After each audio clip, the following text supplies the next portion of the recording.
शेतकरी कर्जमाफी 2026 अंतर्गत 50,000 रुपये प्रोत्साहनपर अनुदान स्वरूपात जे शेतकरी त्यांचे कर्ज नवे जुने करतात त्यांना दिले जाणार।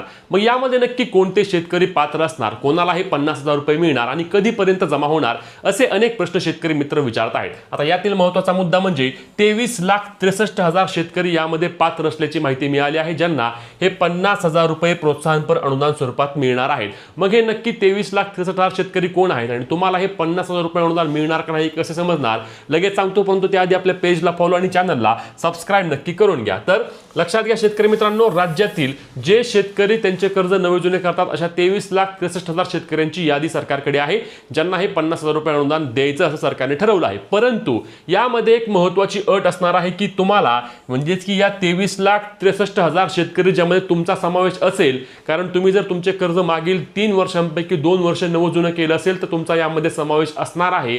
परंतु तुम्हाला चालू वर्षाचे देखील कर्ज नवे जुने करावे लागेल, म्हणजे चालू वर्षाचे देखील तुम्हाला कर्ज भरावे लागेल, त्याचं जे काही व्याज आहे ते भरावे लागेल आणि तुमचे कर्ज परत काढावे लागेल। मग तुम्हाला या 50,000 रुपये अनुदानाचा लाभ मिळणार आहे आणि तरच तुम्हाला हे 50,000 रुपये जमा होतील। मग या सर्व निकषांत पात्र असणाऱ्या शेतकऱ्यांनाच तुम्हाला लाभ मिळणार आहे, म्हणजेच की या कर्जमाफीमध्ये सर्वत्र नुसत्या अटींचा समावेश केलेला आहे। अजूनही महत्त्वाची माहिती म्हणजे हे प्रोत्साहनपर अनुदान नंतर मिळणार आहे, आधी कर्जमाफी होईल आणि नंतर हे प्रोत्साहनपर अनुदान मिळणार। म्हणजे चालू बाकीदार शेतकऱ्यांवर पुन्हा एकदा अन्याय होतोय का? तुम्हाला याबाबत काय वाटते नक्की कमेंट करून सांगा, व्हिडिओ शेअर करा आणि अपडेटसाठी आपल्या पेजला फॉलो, चॅनलला सबस्क्राइब करा।